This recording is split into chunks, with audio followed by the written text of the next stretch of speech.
Hello and welcome to the first part of the video in a series of Surviving Day Trading, Unorthodox Approach to Retail Traders Problem. So the reason I decided to record this series is that I think that after the last few months of interacting with people who subscribe to my Grand Finale series, I had a chance to experience the multiple occasions, um, basically the struggle, the problems, which are not directly connected with the strategy or with the method, but more with everything around it. And it's really nothing new in sense of what are the problems.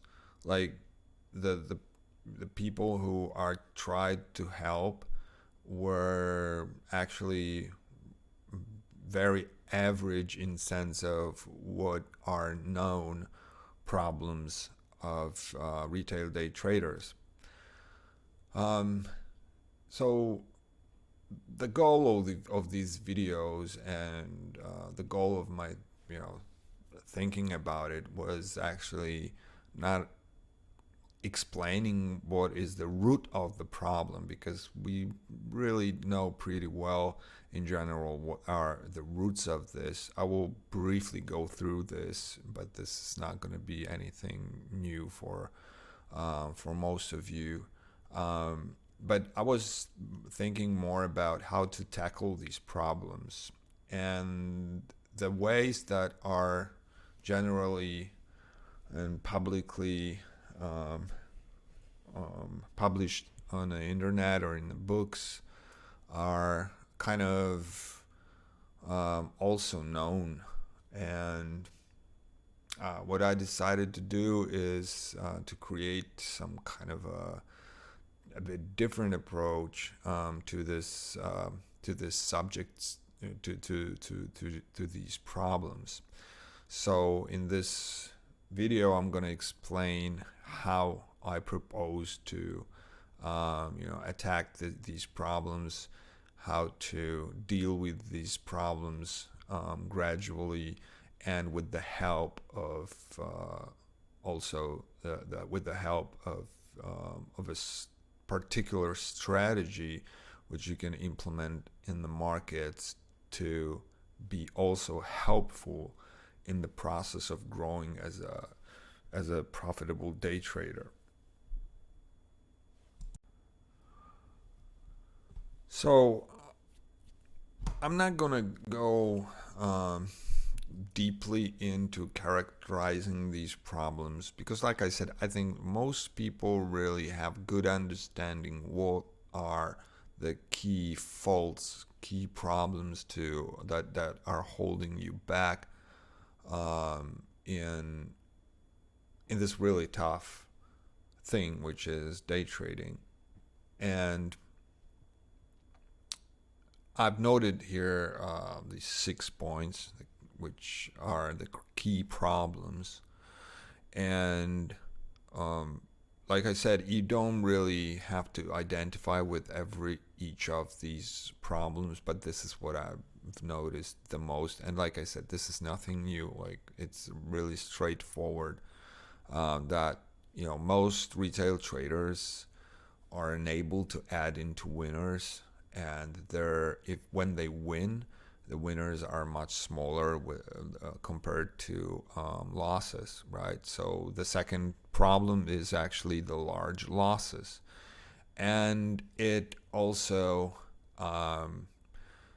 unfortunately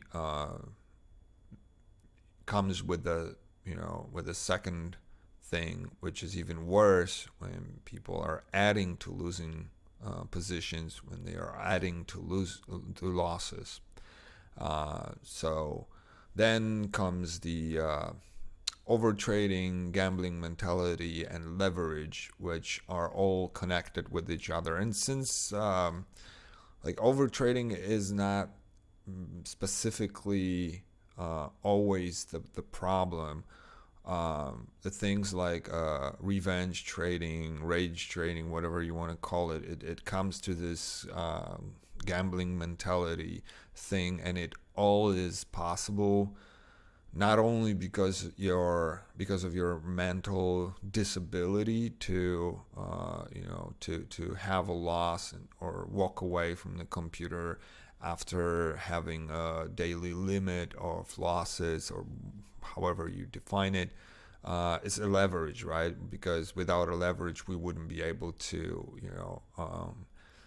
kill our accounts so quickly. Like, the whole problem of working whole month and having a good streak of winners and then losing everything in one trade is so often,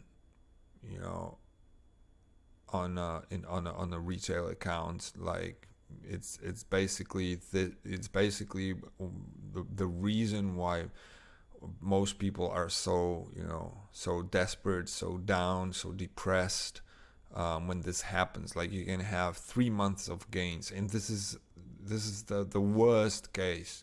Like, you have a really long streak of gains, you didn't take any money out, and then comes this one loss which wipes out not only the profits, because these were the paper profits, but it wipes out the work that you have put into these last period of time, and it leaves you with nothing. And what I've noticed is naturally that feeling is really devastating.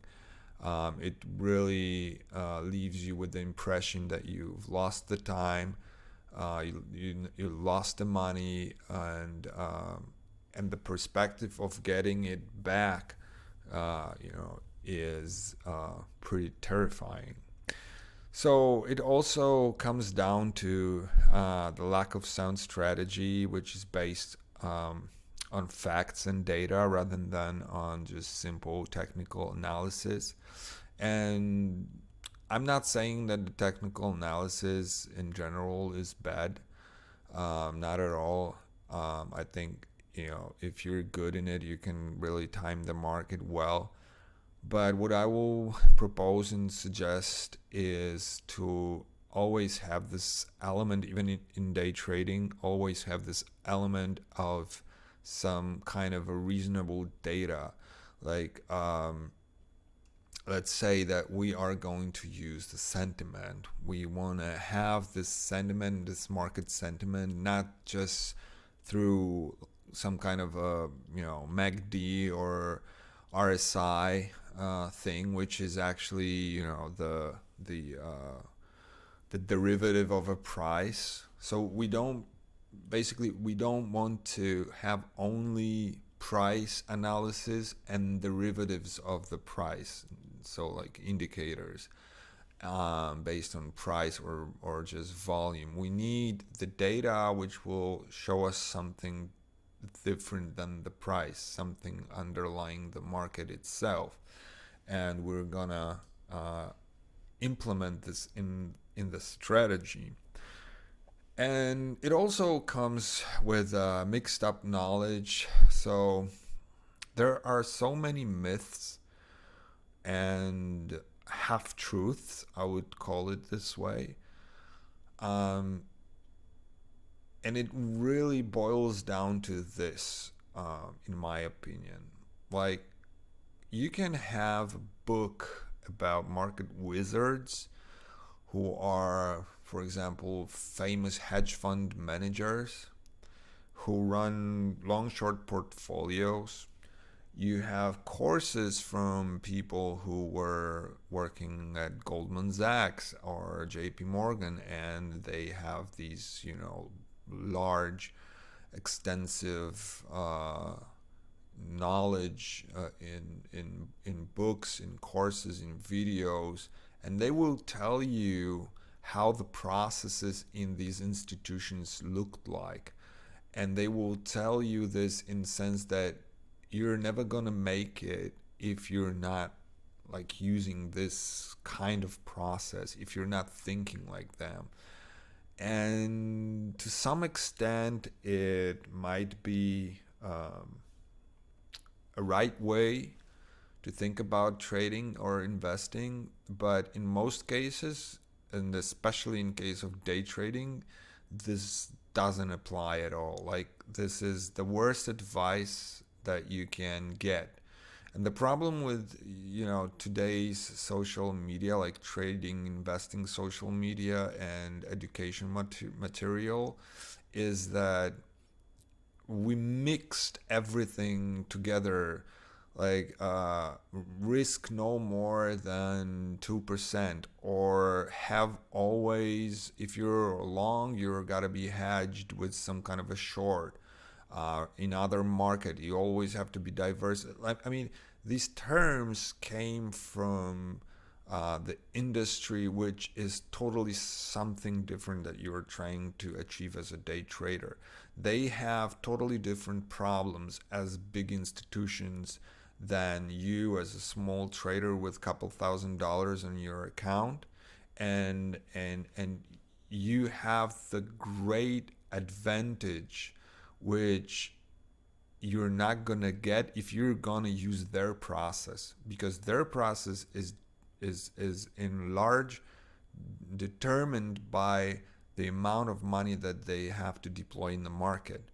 And this is the problem that you don't have.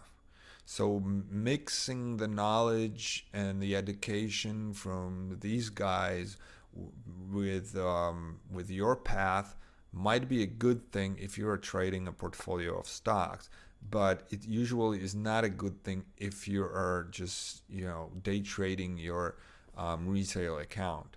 It actually can be even worse than you'd expect, right? And then lastly, even if you have a great trading plan and great strategy or whatever, you still might not be consistent. You still might not stick to the plan, and you're always on the watch, and you're always looking for a holy grail.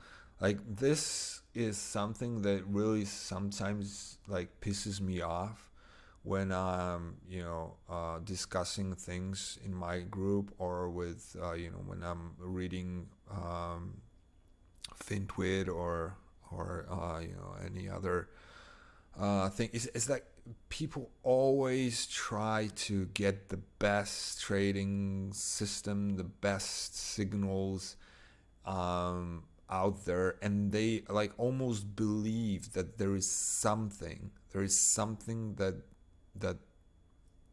they don't tell you, that all these gurus, all these furus, that their levels are so crisp, are so precise, that they have to have some kind of a formula, like, I don't know, like mathematical formula. They have to have some kind of a framework. They have to have something secret. They have to probably know the underlying structure. Is it numerological, or maybe some secret data from Goldman Sachs, which leaks this data? I don't know. Like, it might be like the cosmic wavelength of some kind of a planet, whatever, but there has to be some kind of a secret. And that really is bothering. It really is bothering, because I think that a good trader, a good day trader, should be able to make good results even with the crappy data. Like, even by looking at the price, you should be able to be positive, even if you wouldn't have all your blows and whistles. And that's what people are missing, I think. And sure, I want to have the greatest edge out there. I want to be the most precise trader out there. I want to have the least amount of stress which comes from from understanding the market and having this process, from top down, every step, clear and crisp. But I think that this is one thing, is to have a clear, simple to act upon process, and the other is believing that there is some kind of a secret thing that will let you pinpoint every swing, or your every trade is going to be a winner or something like that. Like, trading is not only about the research, is not only about the analysis. It's so much more than just the data and how you approach the data. And I can't stress this enough. Like I said, a good trader should be able to make money even without all these fancy tools out there. I'm not saying that he's gonna be horrendously rich or something like that, but he should be able to survive in a market without all of this. And most people who are in pursuit of this holy grail thing, they are annihilated in the market, even if they have a great system, if they have a great strategy, or they don't have it. It doesn't really matter, because what lacks is that part of trading. And trading is just pulling the trigger and being consistent with the plan. If the plan is sound and reasonable, and you are able to be consistent, you're gonna make it. Like, this is 1 + 1 = 2. There's no other way. But if the trading part is missing, then you're not gonna do it. You're not gonna make it. So this is the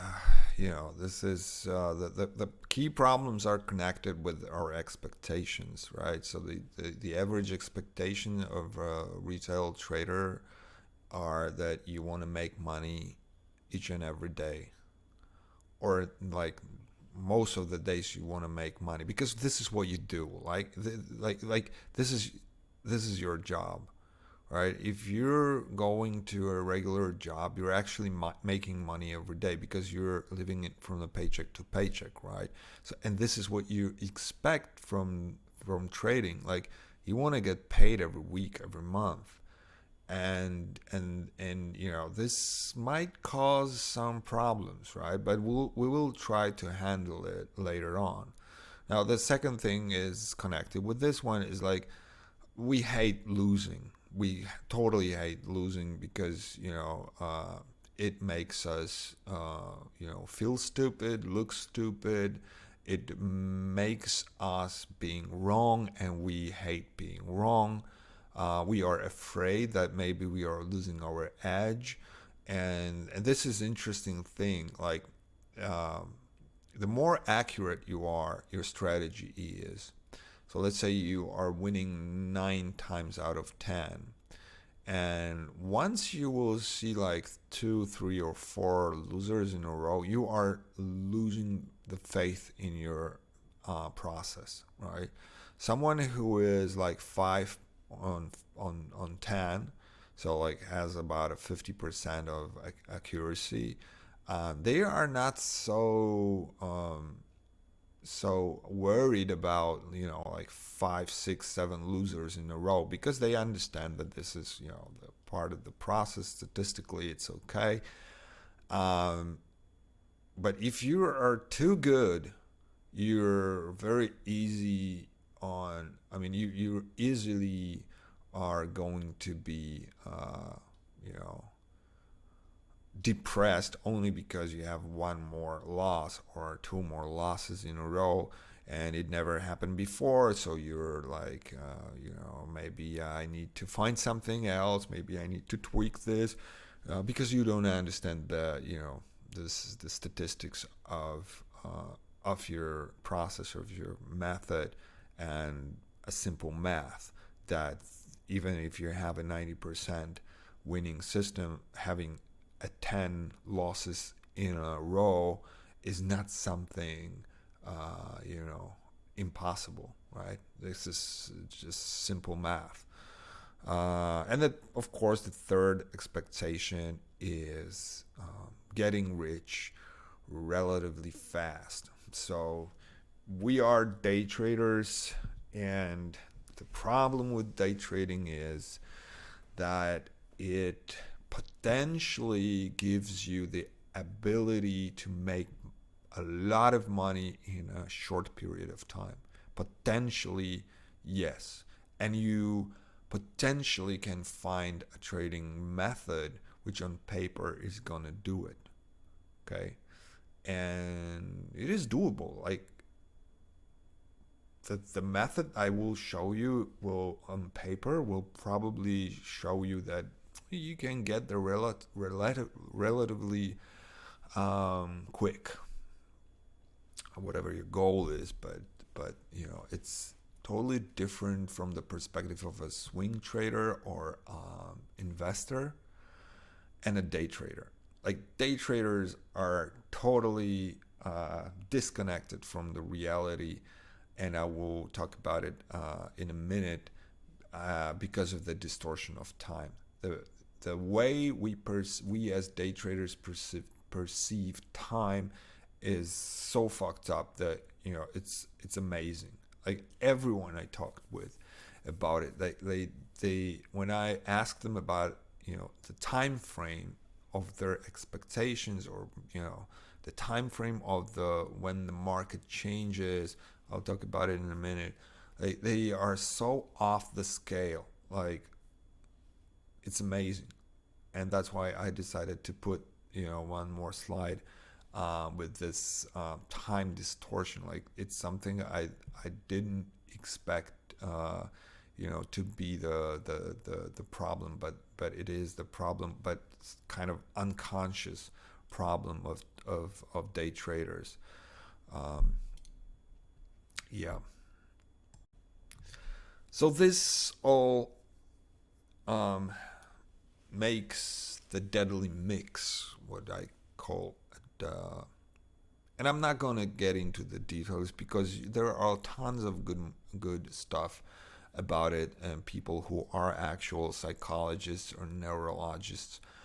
But it basically comes down to how I understand it, how this process in your brain goes. It's a mix of dopamine and adrenaline, and it is those hits that you get after winning. It can be addictive, and this will oftentimes leads to this over trading. Unlock the gambling mentality in our brains, in our behavior patterns. And because trading is against our nature, like this is also something that we all kind of know, the things that we have to do while trading are against our our behavior patterns, which we call like nature or something like that. And then there's at the top of this all, there is an ego. And in case of people who dare to try to dream about not having a day job, to be financially free, what is the not in every case, but in a lot of cases, what is the common thing is the ego. Like the ego of these people is way out there compared to it's not like I'm saying it's in every case, but a lot of these cases. And the better you get in this, well, the greater the problem with your ego is. And I've noticed it in like a lot of these really good people in their analysis, because like most of these cases of internet gurus, which are really good analytical, have really good analytical skills, I don't know if they are good traders, right? I don't know. It's, again, this is this distinction between being having a good process in place and executing on it. And this is the same thing with the gurus. Like, I can tell who is good in their analysis, and I can tell if someone has a really nice edge in S&P or Nasdaq or whatever. But I don't know if they are good traders. So if you have a good analytical skills, you probably can make money on it. Having a paid Substack, having a website like me, or a newsletter, whatever, right? But it still doesn't prove that you are a good trader, right?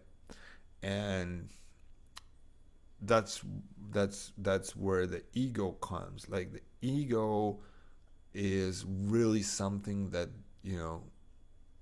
gets in the way when you are trying to be consistent in your trading. This is when the problem with taking a loss comes in. This is when you are adding to your losers. This is when you blow up your accounts. And many times I think it's because of the ego, because you're not really humble. You might appear as a humble person, but when you're alone in front of the screen and you're about to pull a trigger on a trade, or even better, pull a trigger on a losing trade, you might have a problem with not adding to this loser because of your ego, or the thing that we call ego.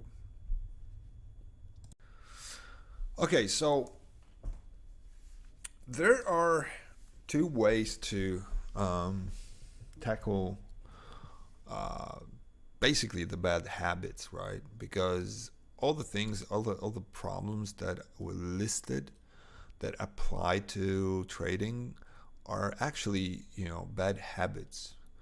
These are things that we repeat, and that's why I guess we can call them habits. Again, I'm not a psychologist or a professional psychiatrist or whatever, but these are things that are quite easy to deduct through talking to multiple traders, and it seems that we all have like the same problems. Some of them are in a larger scale, some are on minor scale, but these are the same things over and over again. So the orthodox way to handle these is a hard way. So this is the basically what I've found on internet, in books. It's a repetition. Like, you have to repeat what you want to learn, and it's basically like not only in trading, it's everywhere. If you want to learn a new skill, you have to repeat, and when you fail, you get back, you try to do it right, and if you do it right, you try to repeat this in a right way. So if you have a process, you're having your stop loss, you're trying to it's basically a hard way, right? Because this is basically what everybody will tell you, right? So have at least 1 to 2 risk reward, or cut losses quick, let your winners run, and stuff like this. Yeah, I mean, it's obvious, right? It's obvious what we have to do, right? And I've put this on a slide, the Mark Twain quote. Quitting smoking is easy. I've done it hundreds of times, right? And this is exactly the same thing with bad habits in trading. We all tried to cut our losses quick, hundreds of times, but we failed, because this is the hard way. And actually, cigarettes are pretty interesting, pretty interesting thing here, because everyone will tell you, and you know it too, that smoking is bad for your health. It can, make cancer. It can kill you, right? And this is exactly the same how you feel about having large losses and the small winners, right? It will kill you. It will eventually kill you. The good thing that it does to you is these long streaks of winning trades, because you average down and you have these long streaks of winners, right? Or more or less. And this is that dopamine effect. But you know that eventually there will come a day, there will come a session when the market will go so far away from your initial entry and your average entry that, well, your account is going to blow up. And same with the cigarettes, right? Eventually, if you're going to smoke, like the probability that it will damage your health or kill you, it just rises with every cigarette. But again, we are not so easily scared by it because we are addicted to it, right? We are addicted to the dopamine, to adrenaline, or to nicotine in case of cigarettes, right? Our brains are addicted to this effect that it gives us. But this is not, this is not trading, right? This is actually gambling. Like, if you're addicted to winning, and actually by winning is simply just, you're addicted to that feeling great in this moment, well, I would say that this is not trading. What you're doing is gambling, right? Because you're doing it totally the wrong way, right? So you used trading to have this pleasure, right? Anyway, that I might have went too far with this. It's maybe oversized interpretation of this what's going on. But thinking about if you were thinking about quitting smoking, there is this interest, and I've been there, and so there are things that you can do with it to help you. Like you have these pills, right? You have these pills you can take for like 25 days, and you can still smoke during this therapy, but you're like smoking less and less. And actually the effort with these pills is, it's much smoother. Quitting smoking is much smoother, because there is something that helps you, and you don't cut it off, this addiction, like right from the start. Like quitting, I know some people have quit smoking, like they got up the bed after 25 years of smoking. They fucking set themselves in front of the mirror, and they said, like, okay, fuck it, I'm not smoking anymore, that's enough. I know one person who did this way. At least they say that it was this way. They said that yeah, after fifth day I had this a crisis, but I overcame this, and I'm fine. I'm not smoking for 2 years now, and I feel fine now. Well, like 99% of smokers, long term smokers, they're not gonna have this type of experience with quitting smoking, right? Now, what if there would be some kind of a way to smoothen out the process of quitting smoking? Like, and there actually is. I bought these pills, and it worked. Like, it was much smoother than when I tried to just leave the goddamn thing alone, and not smoking from the get go, like, you know, and it worked. And I believe that this unorthodox approach to getting rid of the bad habits in trading is a bit like, this type of quitting smokes with the small, help.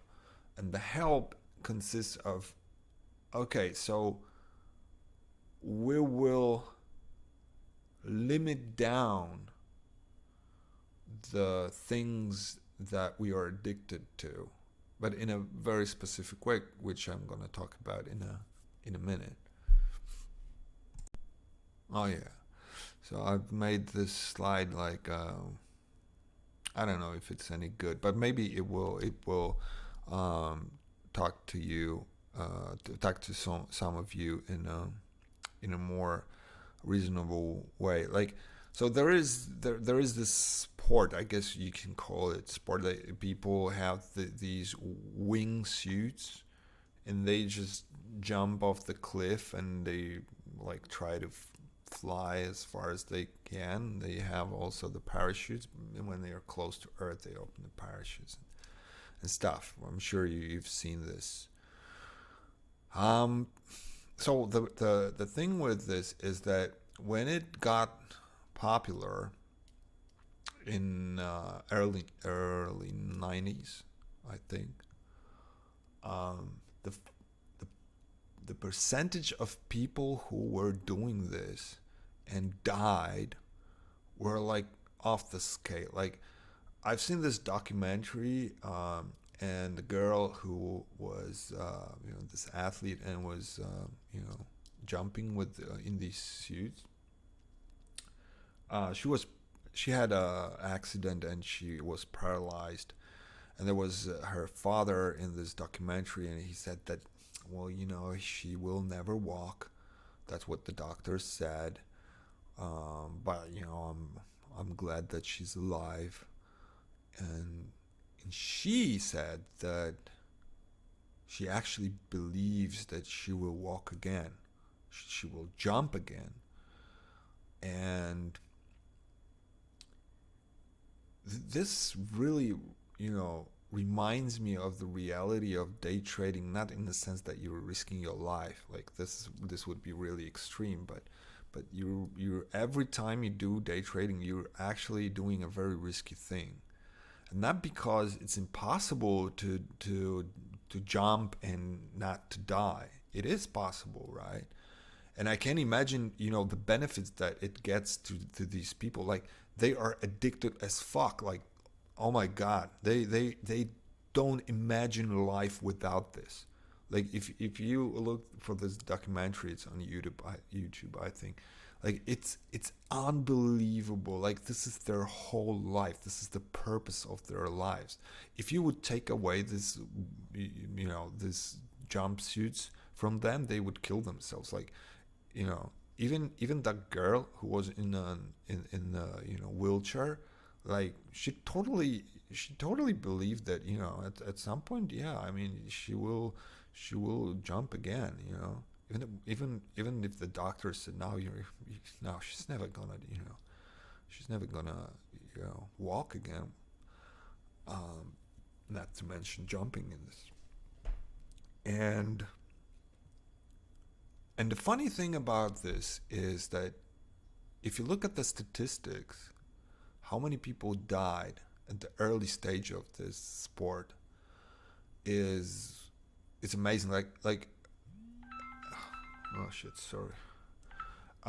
It's like every third of her friend died.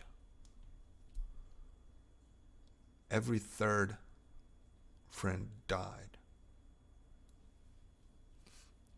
In general, like 10% of these people, something like that. A crazy number was they were dying. And now you move like sorry,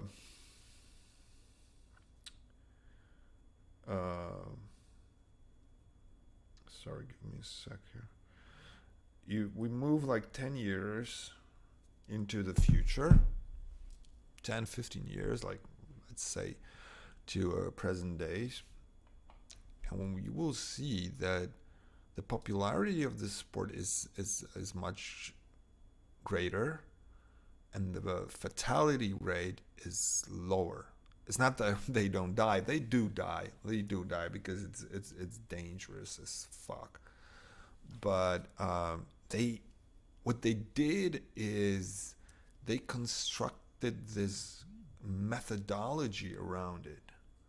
So they jump in certain places. They have these locations which are, supposed to be safe locations for these people. It's like on with the downhill, like when they started to build these bike parks. Because I do a bit of a downhill, and it's totally different now that you have these professionally built bike parks.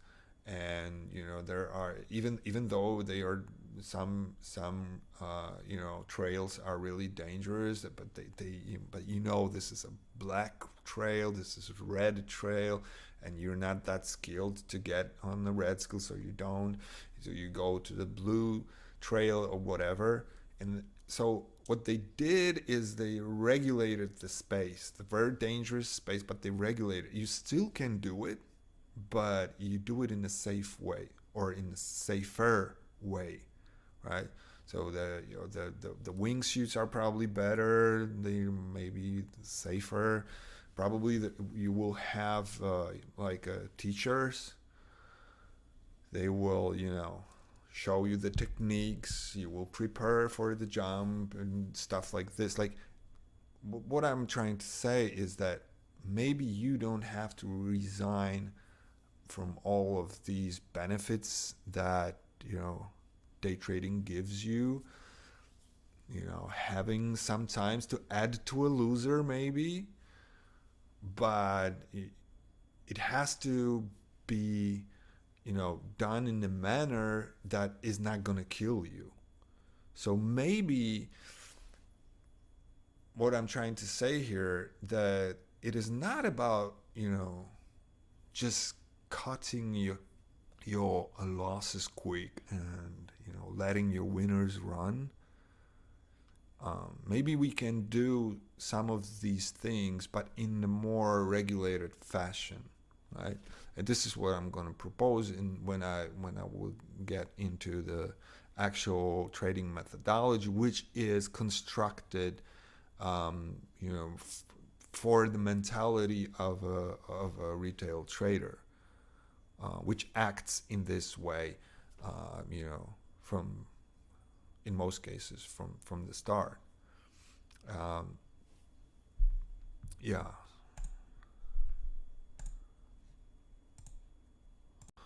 Okay, I thought it will be much faster. I thought that it will take like 10 minutes or something like that, but it's not. Fuck. Okay, so obviously we need a methodology. The methodology, in my opinion, is if not half or more. I mean, it's at least half of the success. Whatever, I don't know. It can be like 30%. But if you don't have like people say, well, it's just a 10%. Okay, but if you don't have this 10%, you're not gonna make it, right?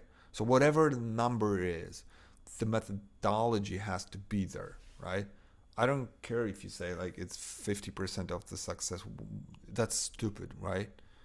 because you can't, either you're prepared 100% or not. Like 70 or 80% is not enough. You have to have all in place, and the methodology is important. And what I will propose here is have a easy to apply strategy or plan, right? So it's going to be hard to make a mistake. It has to be, crystal clear when to enter which position, when to add to a losing position, when to add to a winning position, like, when to get out, when to trade, and, stuff like this. It has to be clear and easy to apply in your trading. Okay, sorry for I gotta take it. Okay, so what we're gonna use is we're gonna have a sentiment. We need to have some kind of a sentiment where the majority of the market thinks that the market is going. And again, we have to back this up with some kind of a data, not price. Price is not always showing, what we want to see. Timing, perceived by market participants. What I mean by that is, I want to know on average where are people entering the market. Usually, the average entry is in an uptrend on a pullback, in a downtrend on a pullback, right? These are the average entries of, this is how people perceive safe entry. They want to trade with the trend, and they want to have a better price, which is, in the pullbacks. That's the logic. I want to see this.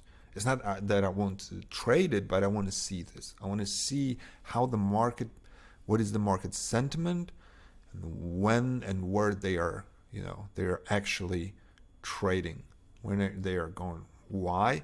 Because I want to have the liquidity discovery. Because if I know where did they enter the market, I know where their stops are, I know their expectations, I know the pain limits and stuff like this. Okay, so this is like this technical side of this method. And then there is the fourth part, which is very important. Like, without it, this method is not going to work. You have a position management. So this is the place where there are this adding to losers a bit and adding to winners a bit. So it will balance out. All right, this is position management. You're not going to get into the market and you sit back and relax. You want to have that job. You wanted to have a job. You wanted to have, to be a day trader, right? So you got to day trade, right? You will have a US session. When the market opens, you will know what to do. That's your dream job. This is how you wanted to get free from the system, right? So the next point is risk awareness. We gotta understand what is the risk and how to calculate the risk that we are taking, right?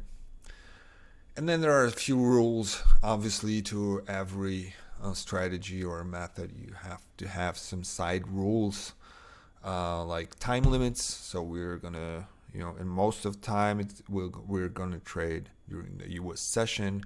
We want to close the positions, by the session ends.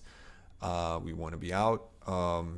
There will be some special cases where we will be able to hold a position for another session, but not further.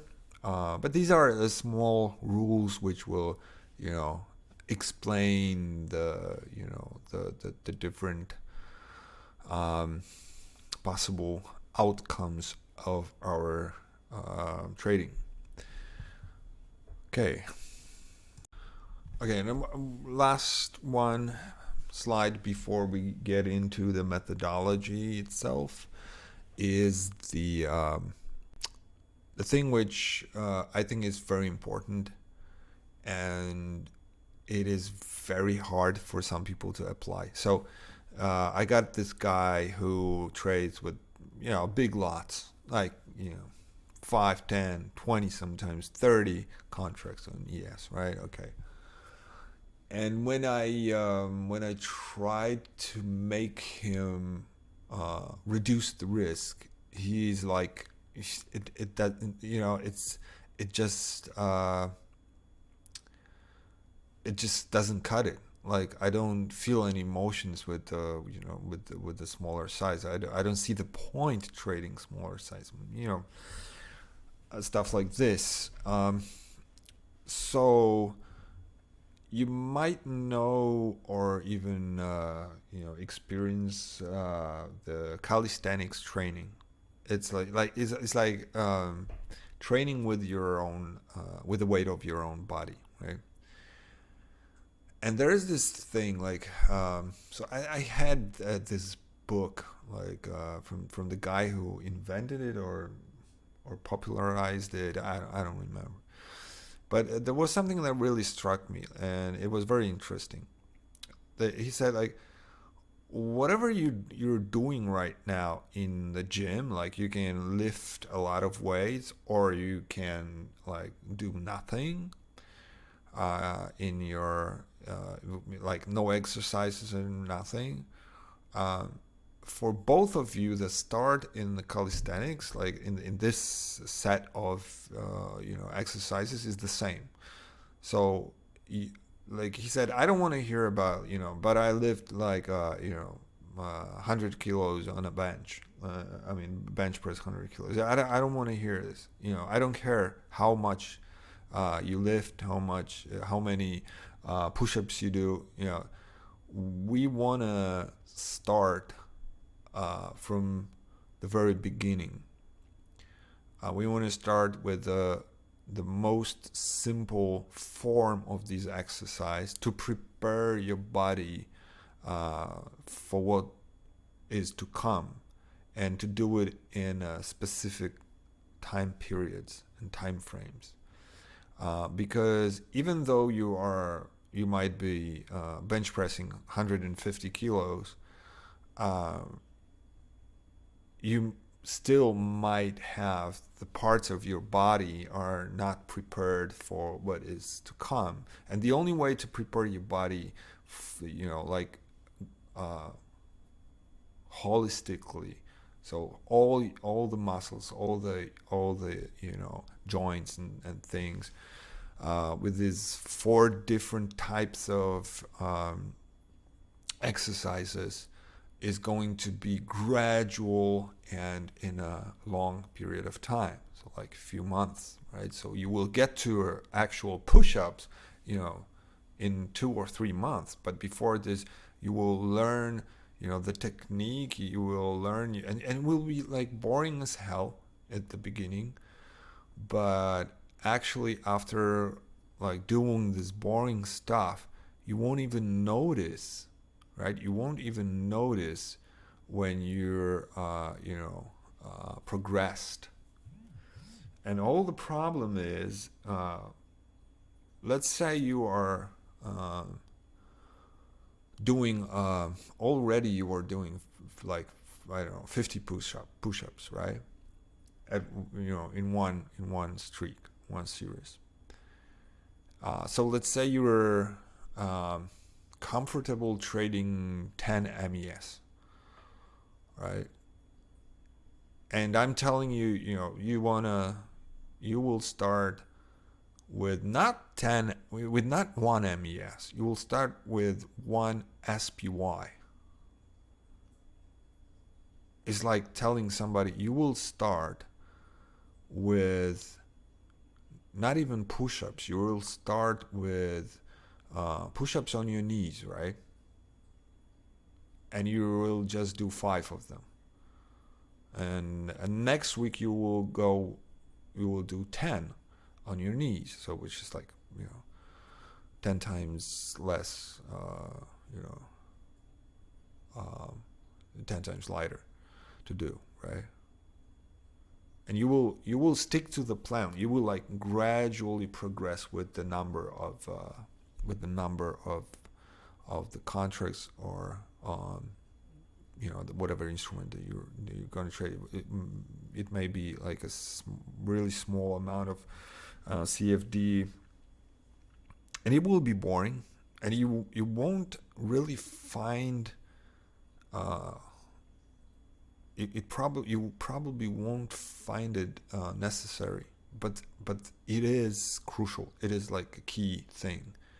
You have to start from the minimum, from the very minimum. Like, I really would suggest, whatever the size you were trading, start with the SPI ETF, or if you are able, with a small amount of CFD, and increase only when you feel totally comfortable with it, and after certain period of time. Like, let's say you increase it only after a week of trading, at least 1 week. It can be 2 weeks, whatever you feel comfortable with, but not less than 1 week of trading with this very small size.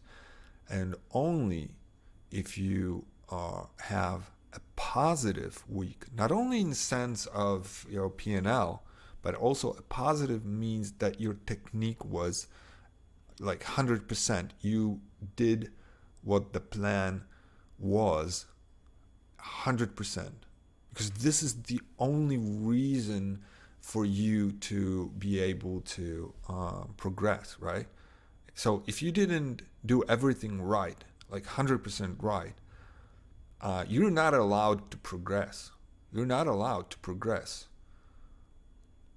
You might not have a positive result. You might have a small loss for a week or whatever, but this is not the most important thing.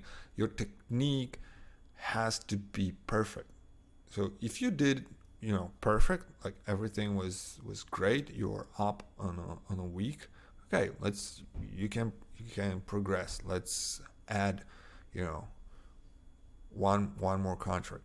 Okay, it still is gonna be boring like hell for most of people, but you have to put the time into it. And the reason for this is that if you will start from a higher number of contracts, from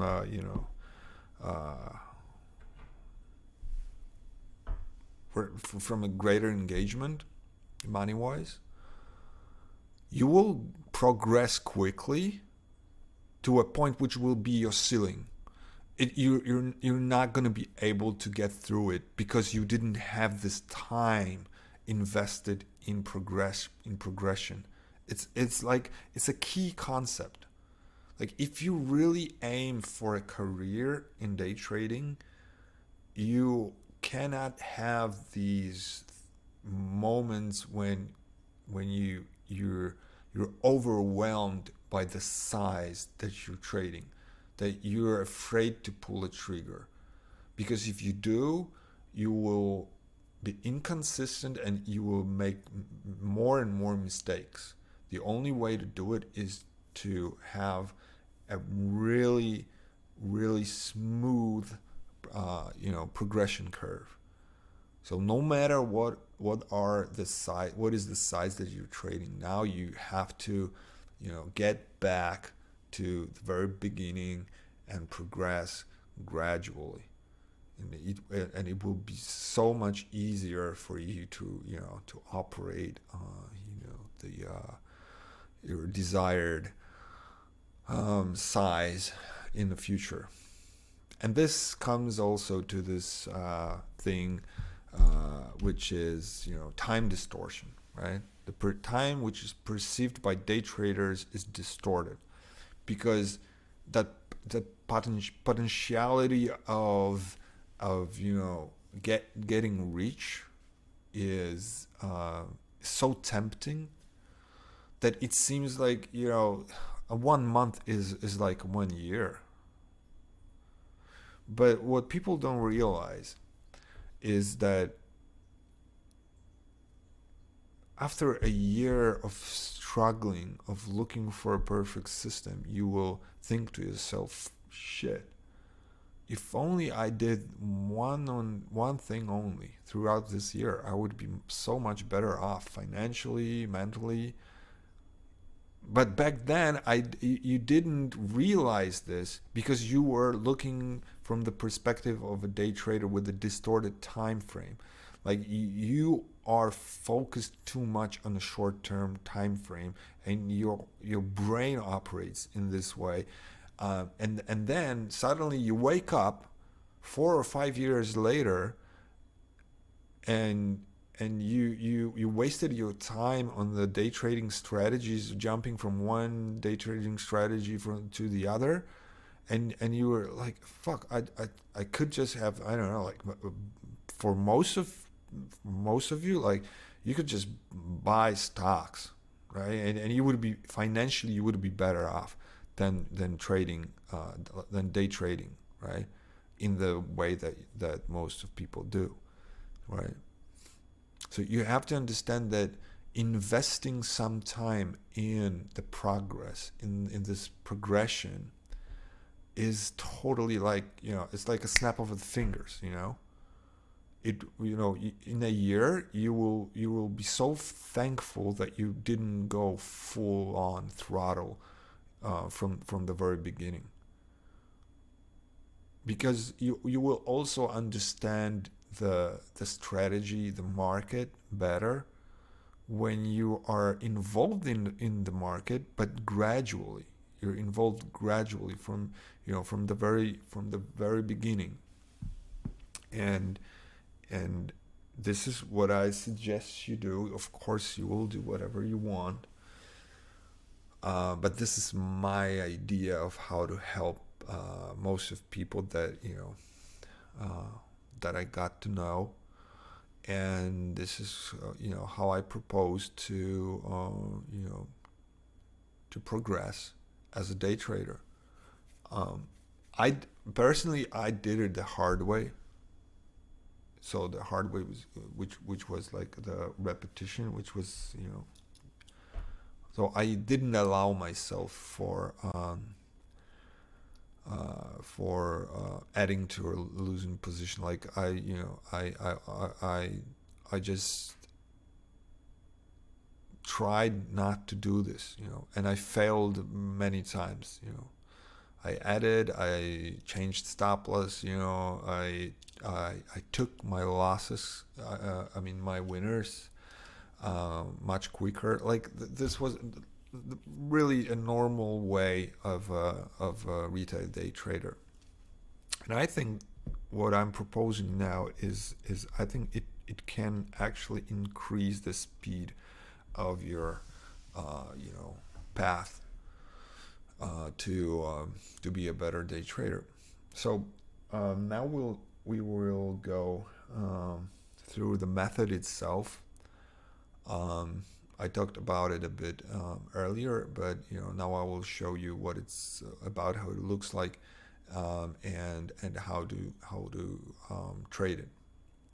There is also there will be also the second way to use these tools, which I'm going to show now, but it will be like the orthodox way, right? So with the stops and stuff like this. But in this case, I wanna show you how to use it in this unorthodox way. So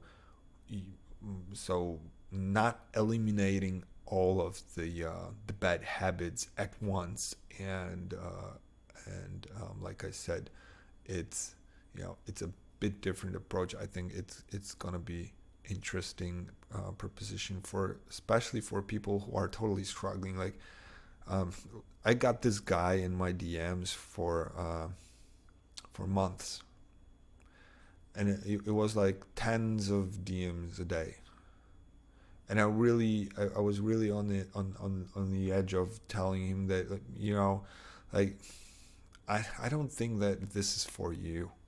Like, I don't think this is for you. Like, I'm telling you, you have the 40-point target trade with the 10-point SL, right? This is the trade that we are going in now. and he was like, he took profit of 5 points. He couldn't hold it to this 40 point, because he so many times he was hurt by not getting to the target or whatever. I mean, I'm not in his head, but whatever the reason was that he couldn't do it other way. This is also, this person is also why I thought about it. And yeah, I actually don't have, the last DM he sent me was a week ago, but it was that he enjoys the process. He's still having some problems, but he totally enjoys it, and it's much easier for him. So probably this is also very important. The problems are the same. So the day traders, retail day traders problems are the same, and these are like I showed you, like these key problems, like 6 of them. Maybe there are 7. I don't know. Maybe a bit more. But this is like a general picture of the landscape of the problems, and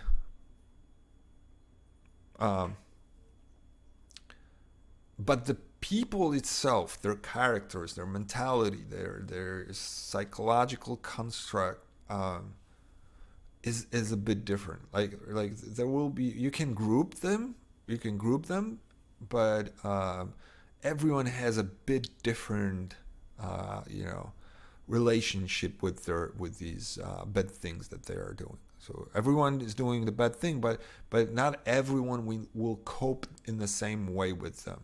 And this method that I will propose now is probably not for everyone, even though you might struggle with the same problems. But it might not work for you, because I've met people who are really different in the sense of how they react on the specific problems, and how they deal with these problems. And maybe this is not the only way that you can deal with it. Maybe the orthodox method is much better for you, and you will handle it better. It might be. Well, but right now we're gonna get through the method itself. So let's go to Sierra chart. Okay, so here we are in Sierra charts. This is the only chart that we'll be using here. As I said, in the background, I'm not going to get into the details what it actually is.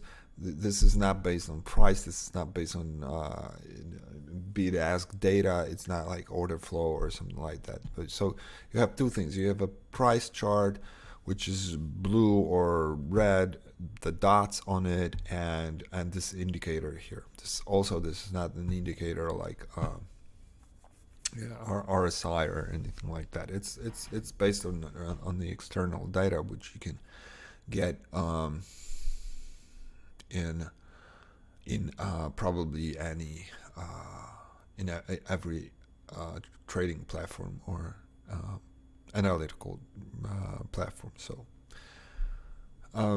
like I said before, what we want to do is we want to know the sentiment, right? The sentiment of the market. So the blue.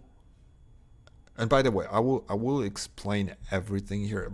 It's like self-explanatory. If you go to the studies, you will see how this is constructed. There is no like secrets, things that are locked here.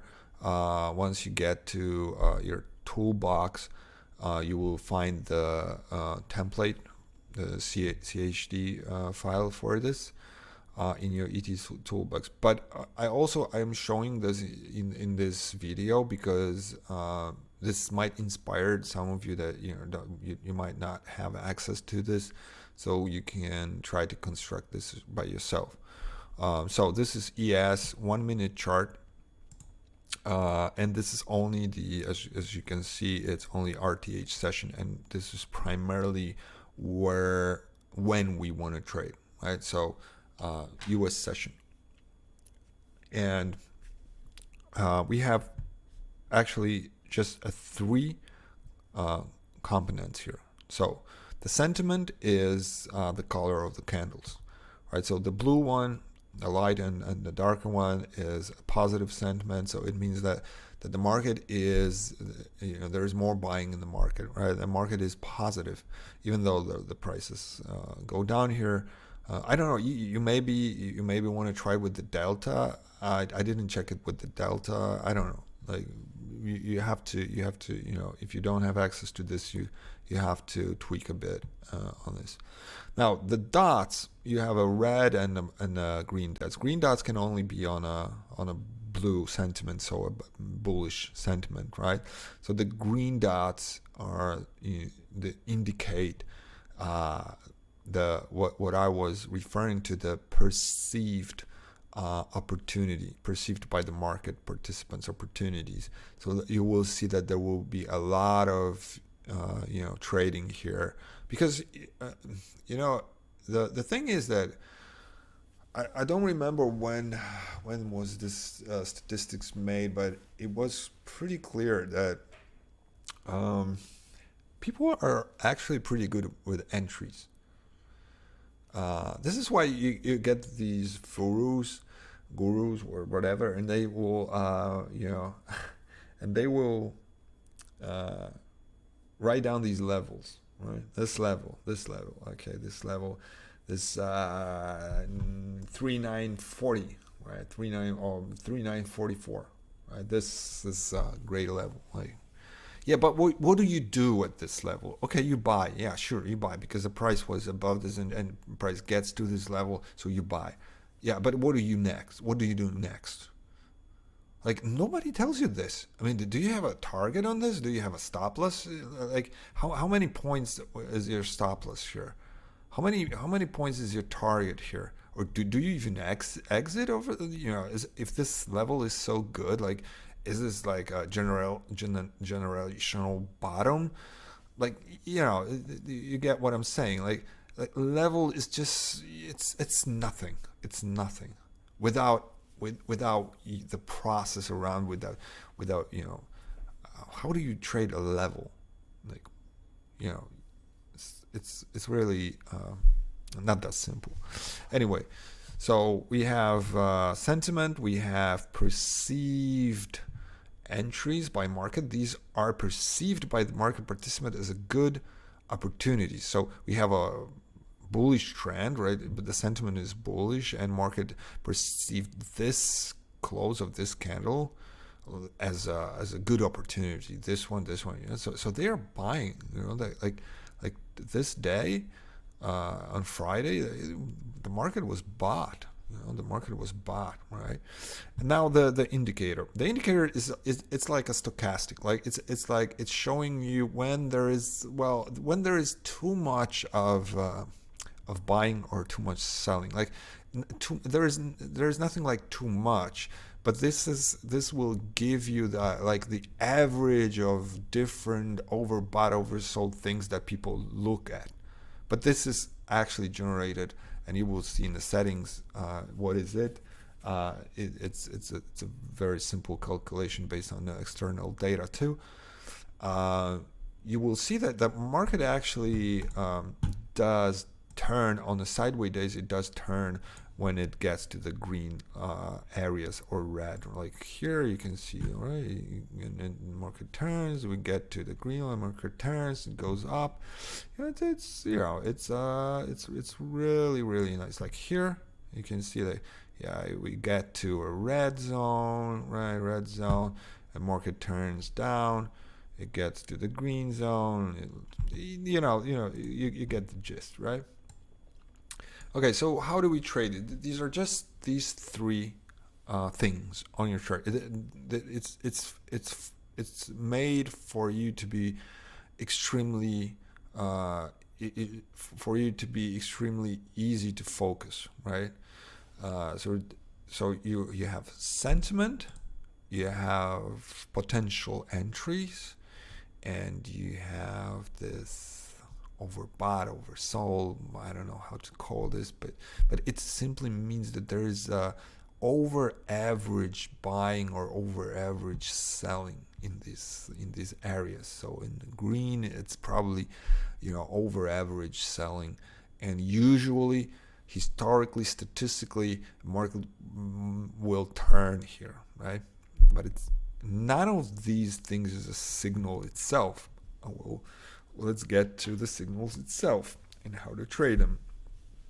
Now,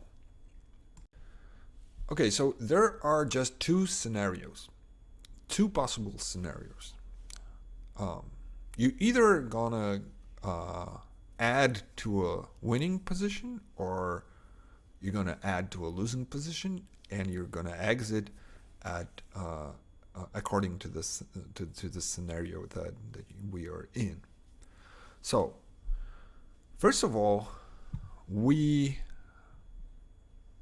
operate after US session opens, right? So the US session opens with a huge gap up here, whatever. I don't care if it was a gap, if not. But we can see from the first 1 minute candle, we have a blue candle, so the sentiment is bullish, right? And we get the first green dot here, right? So we know that overall sentiment is bullish, and this is where a lot of people see this as a great opportunity to get in the market, to catch that pullback in a positive sentiment, right? And we want to participate in it too, because we know that most times people are pretty good in entering the market. They are crap in exiting it, in executing, the rest, because they are focusing on entries. Yeah, they are they are really great at entries, but they don't know what to do next. So we enter at the first green here because we have. By the way, it cannot be read on bullish sentiment. So it can only be. So once you see a bullish sentiment, you just wait for the entry, which is indicated by the green dot, and you will also see what generates these dots. So you have all the components open in the studies. You will see it in the ET toolbox. Okay. Now we have our first position. The number of positions we can maximally can have is 3. So 3 units, like 3 contracts. So if you're trading SPY, you can have just 3 contracts, or 30, or divided by 10. So 10, 10, 10, or 5, 5, 5, whatever. But you have to have 3 equal, to be able to open 3 equal positions, okay? So you can take 3 signals, so to speak. Okay, so let's say we got in here, right? So somewhere here. And what we do next, because we still have 2 more possible entries, right? And we want to add to a winning position if the next signal is higher, right, than the first one. So this one is like, it's a higher low, right? So there is some kind of a upward sequence, so we add more. And if it would go even further, we would add third one, because we have 3 positions. And this is how we build or scale into the trade, which is going in our favor. So in this case, we added here and here, and we didn't have more. We had some drawdown here, and it's really normal. Like, this is totally normal situation for us and for you too, because you were like thousands of times in these situations when you had a good position and it turns out to be a loser at some point. But this methodology is going to keep you from doing a stupid thing, which is adding to a losing positions more than you should, because we will add to a losing positions, and I will show you this in a minute. But in this case, we added to a winner, but we still have a third position left, so we are not like fully loaded here. Basically, we don't want to add to any more positions after like 14 p.m. New York time, right?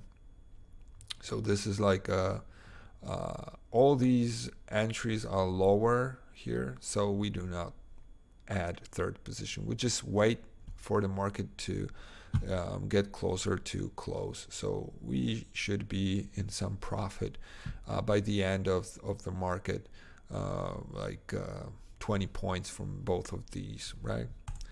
Right. So let's go and see a different scenario. Okay.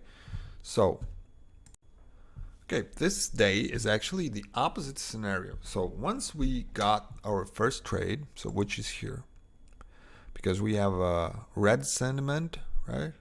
And we have an entry, right? We entered here and the price dropped a bit, but we didn't get any new lower high here. So we don't have any dot, which would indicate that people are actually still perceiving this, even though we went lower. Nobody really perceives it as a as a good opportunity. So we are just with this one because we are not adding at the signals which are going against us. So we are sitting with this one short here. We still have two more possible to go. So prices dropped initially, but then we are stuck in this losing position, and we get to this point here. So we have this, our indicator indicating, okay, this is a good place to add, and we are adding here. So our average entry is somewhere here, right? So this like 36 is our somewhere here. Now, because we are in a defensive position, okay, we are in a defensive position. We wanna, and we already added to a losing position, right? So we can do this only twice, right? Because we have three positions possible. So what we want to do is we want to get out at the break even, point. What is or not at the break even? Sorry, at the average position.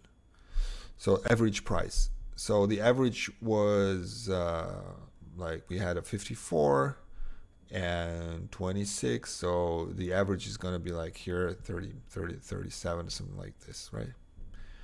And that's it. That was your day. You didn't make any money on it, Okay, that's the day. But you were trading in a defensive position here. Okay, let's go day earlier. Oh, this one is straightforward. So we have first entry here and the lower entry here, and there was a third entry here, but it was after 14, so we don't take it. So we have just two positions, average position 80, and just as market closed down, we want to get out. That's it. That's all you did for the whole day. Okay. Now this is again the same situation, and as so we had again we had a winning day here, a break-even day here, a winning day here, and here we have a break-even day too, because we entered here, right? We don't enter here because it's not the it's not higher position, a higher signal here. We enter long, and then we enter long when the indicator tells us to enter long, right? So our average position is here, right? Again, we exited at average position. Okay, simple step. We didn't make any money on this, but it's a break-even day.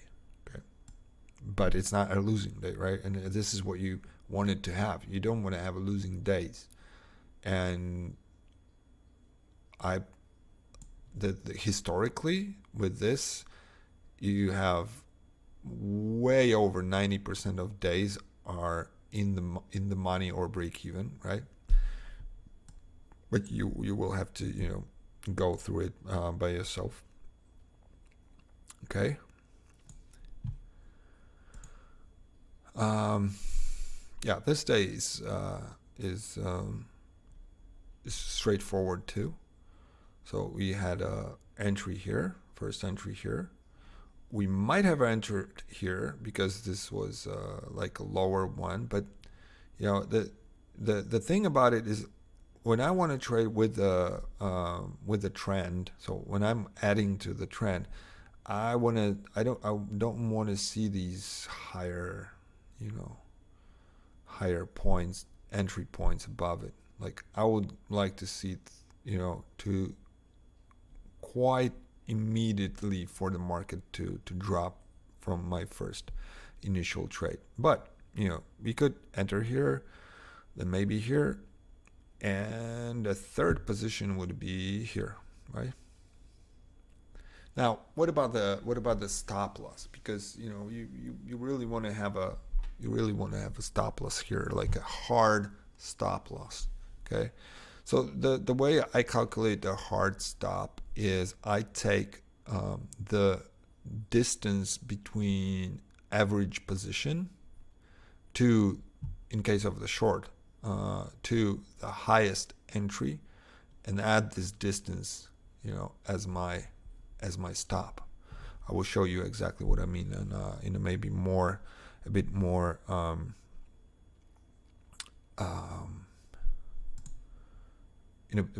in a bit better visible situation. Right. Yeah, this day is pretty cool because this actually shows how it's easy to scale in a good position, right? How you add to a winning position. So you entered here, and you entered here. You're 3 positions in, right? And so your average position is somewhere here. So it's about a 60. And the day ended at 4,000. So it's 40 points times 3 positions on average. So yeah, I mean, this is how you scale in the profitable trade, and you really don't care about the that price moved down here. It should move down here because look at the indicator, it's quite overbought, but I don't care about it. This just is for my adding to my positions when I'm in a loss. But in this case, I'm just adding 3 times, right? And my stop is from the average to the lowest point of entry. It would be somewhere here, right? Somewhere here would be my stop. Same situation. Enter with the first, enter with the second, enter with the third. I don't care about that drop here. All my positions are in, and where we go. So average position 1914, 9014. Again, like 50, almost 50 points per contract, right? Now let me find the worst situation possible. Okay, we have another day, so we go short, add short, right? Maybe you could add, no, I wouldn't add this one, but this one, yeah, right? Because we have this lower, right? This is how you add to a winning position. It shows you. It's on the chart. It tells you when to add to a position, okay? But let me try to find... oh, I think it's here. Yeah. Yeah, look at this one. So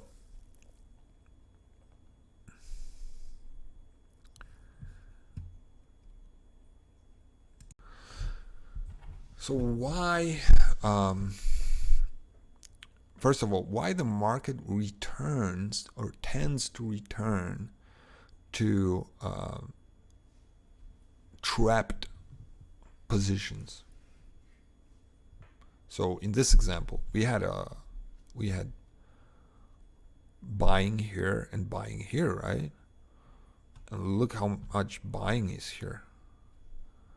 And then everybody is trapped. Everybody's trapped. All these buyers are trapped. And what happens? A market gets back where? Exactly to this place here. And look at this. They trapped sellers, right? So why the market loves these situations? Sorry. This is a setup itself. Like when you see a session, it's quite rare to see the session with traps, bulls and bears. You will see the crazy moves up and down, because this is where a lot of liquidity is. These guys want to get out of the market, so there are a lot of stops. I mean, they were buyers, so they will want to sell. There is a lot of selling here, right? And a lot of buyers here, but not as much as this. So this is where liquidity is, and this is what I was calling for liquidity discovery, because we know we have, like, okay, we can have two positions here, two long positions. We still don't have a third position. A third position is here, okay? So we got a third position here. So our average is somewhere here. Right? So we got out, that nothing happened. We were okay. And this was a perfect example of a totally retail trade, right? So we got in, we got stock, we added, and we wait for, how many times did you experience this? You wait for a miracle, but it's actually not a miracle. It's actually not a miracle. If you have stops in place, so our average price was here, you just get that distance to your last entry and put your stops like way lower. Your stop was way lower, and you just get out on break even, right? And sometimes you have to do it, but you have to do it in a systemic way. There's nothing wrong, in my opinion, in adding, in this case, to a losing position just to protect yourself because you're in a defensive mode. But having this stop loss here, it's just 3 positions, not more, not 4, not 5. It's just 3 positions. Your average position is here. There's nothing wrong in it, because you were expecting the market to go up, right? You were expecting this. Okay, market was a bit overbought, but you don't care about it when you're engaging in this move. But things turned out a bit ugly, but you're not losing your temper. You just added this one time, which we are all great in adding to a loser. Okay, but this is the last time we added, and we just waited for the break even, right? And that's a good day, because we had a pretty bad turnout for us. We didn't guess the market correctly, or maybe it's a wrong term, not guess, but it turned out on us in this way, and we had to defend our positions, right? And this is the part of trading. Let's go. The day before, this one is easy. Entering first, entering second. Yeah, this is too late, so just the 2 positions here with a real nice profit here.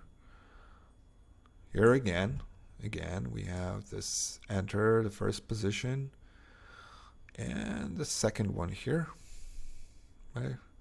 This is our midpoint and easily get out. Okay, this is really simple stuff. But I'm still looking for a one thing that this is again a bit defensive position, but easily got out before the market opened. But I'm looking for this is beautiful example, and this is the scenario.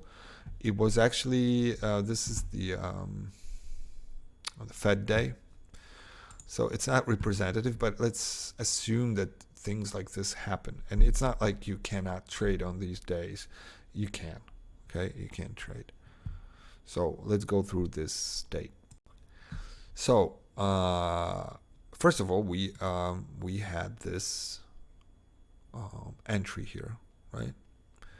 We had this entry, and we could even add to our position here, right? And here we would have the third one, right? So again, our break even is somewhere here, so we got the break even before we got stopped out. But I want you to notice one thing, and this is a great setup itself. You have a lot of shorts here, okay, a lot of shorts, and they trap them before the market, before the data release, okay.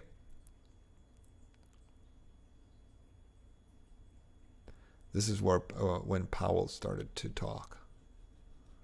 This is a rate decision, and this is when he started to talk. Yeah, rate decision is here. Sorry, here, and here he starts to talk. Okay, so we have a lot of trapped sellers. So the liquidity is here for sure. There's a lot of people who want to get out of these shorts. And then you have this rare situation where you have buyers. So what do we have here? We have few buyers which are going to be trapped, definitely going to be trapped. Where do they trap them? In most cases, just about the prior highs. In this case, this is a sure shot. They still want to penetrate this liquidity here, right? So when you see the opposite thing happening here, you have buyers. You know, like surely in this session or maximum in the next session, they will trap these guys too, because there's too much liquidity here, too much guys want to get out of here. Look at this bounce here. It's a bounce right from this zone here, right? This right. But yeah, according to the plan, we just would get out of it with a small break even. Okay, I want to see the. This is just one position here, and when it's 15, so I would just get out of here at break even if they give me a chance, or if you waited until the open, just take a very small loss, because this is just one contract here. Okay, it's just one contract here. So you're trading every day. There's always an entry every day. So that answers your urge to trade. You're not over trading because it tells you exactly when to trade. And if you break this rule, you will be in a very big trouble usually. So you don't want to break the rules when to enter, you will trade. I mean, you will get your adrenaline, your dopamine, your everything. And most days you'll be either at break even or making money. So I think it's a fair thing to to do. Okay, this is fair thing to propose. This is interesting situation. So we entered here. We have just one contract, right? And you look at this. We have this switch to the long side. So what we want to do is, just as they break to these highs, we know that these guys gonna be that there is a liquidity here, and these guys gonna be trapped too. So we add one here.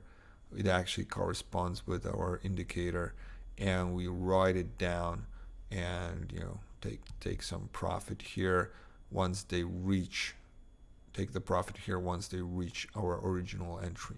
Okay, so, and usually, like, if we get the day with the red and green, then so it's mixed.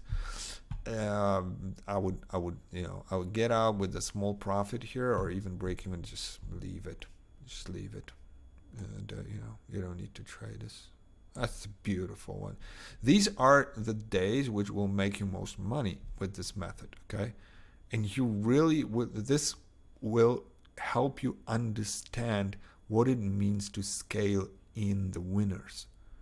Once you establish the proper way to do it, to add to it, and to hold to this, I mean, there is no better feeling than having scaled in long or short position, and the market just goes your direction for the whole session, and it will make you most of the money that you're going to make with this is actually on the days like this. You enter here, you add here, and you add here. Your average position is 860, and it goes like 50 points. So it's 150 points on these three positions. Okay, this is what makes you money. And on the down days, which we didn't see so far, and I'll be honest with you, I mean, you can backtest this. There are so few losing days, and your losing day will look like this in an opposite way a bit. But the majority of the winners are going to take care of this. So it's not like a perfectly balanced trading system, right? Because you will have these larger losses, but they are very rare, and this is what I think makes it possible for most of the people who struggle day trading to use this, because they will trade every day. That's what they need. They will have most of the days they will have a profit or a small profit. Like you don't have to go break even at zero. You can take 2-3 points easily from these break even trades. I'm saying that this is break even because this is insignificant profit, but you can to better feel yourself for yourself is take 2, 3, 4 points, and it's fine. You can do it. Just to have this profitable day, if this is so important for you, all right?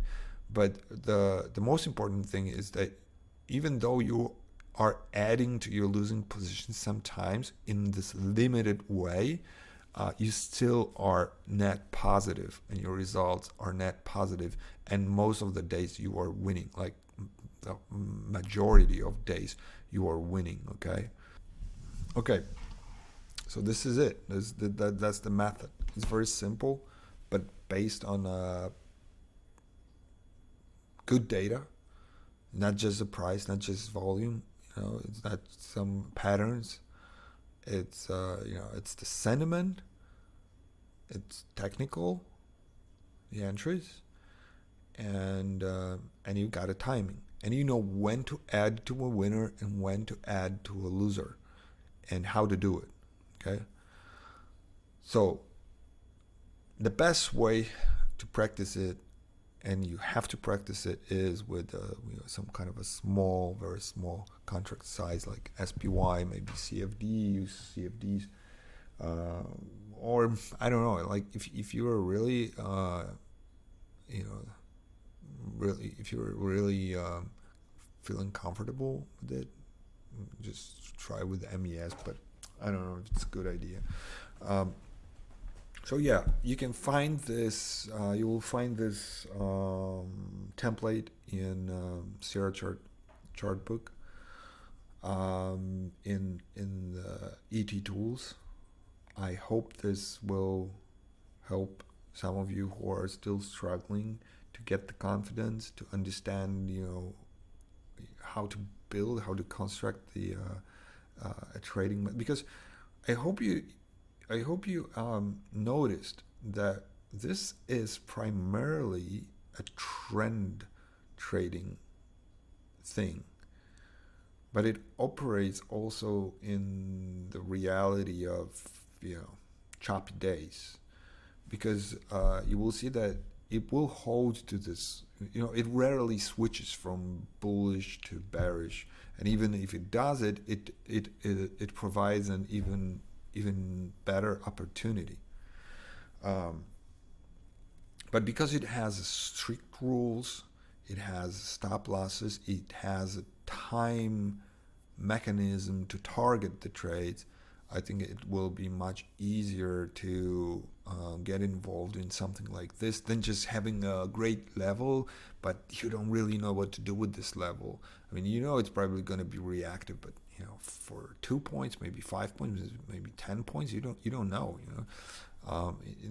I think this kind of approach, if you can find the way to reproduce it yourself or even make it better, so to see the sentiment, to see the technicals, and to have this timing, you probably will be better off than having some kind of a magical, super unique way to gauge levels of resistance and support. Not saying that you cannot add great levels like support and resistance, because if you have levels like this is the other way to approach it. Like maybe you don't want to really add to your positions, you want to use your levels. So let's say you have this, I don't know, this is your level, like 3944, right? So if you go to my Substack, you will see the levels. Like all the levels below the average, the yellow line, the yellow average, are actually a supports, right? So you can put these supports here and you will get probably much better entries, because you're using okay, we have signals, we have dropping market, but the sentiment is still positive. And then if the price drops to the level, then wow, that's it's a great opportunity.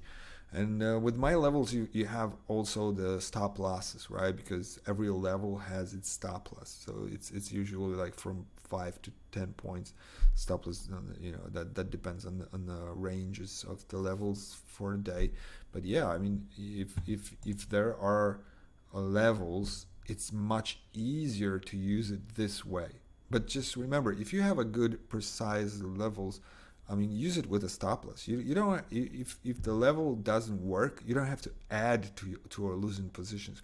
We only add to our losing positions here because we actually want to build on the winning trades, and so we want to use the same logic in our brains, just to reverse it. Okay, if you want me, like I'm talking to my brain, if you want me to add to this position, okay, I add to the position, but I will do the same thing when we are winning, okay? And then I think this works in much easier in this way. Anyway, I think this video is so much longer than it was supposed to do, and I really tried to talk fast or faster. So this is the first part, because in the second part I have one more funny way to approach these problems. It's totally different than this one, but I think it might be really fun because I will actually try to do it. I mean, I still have to try to do it and test it if it actually makes sense, because it's something that I've imagined that it might work, but I'm not sure that it actually works. I have this intuition that this might work, but we'll see. Anyway, so let's wrap this one, and let's put it on YouTube. Thanks for watching, and soon, hopefully. Oh, I've got one more video before the second part. It was, I promised you how to use Bitcoin with fractals, because Bitcoin is so technical. This market is so freaking technical. Like, you don't use like fundamentals, or I mean you can use, but it's very technical, and I will show you a few tricks and patterns with fractal study and Bitcoin short-term trading. So it might be interesting. Okay. Anyway, take care for now, and see you in the next one.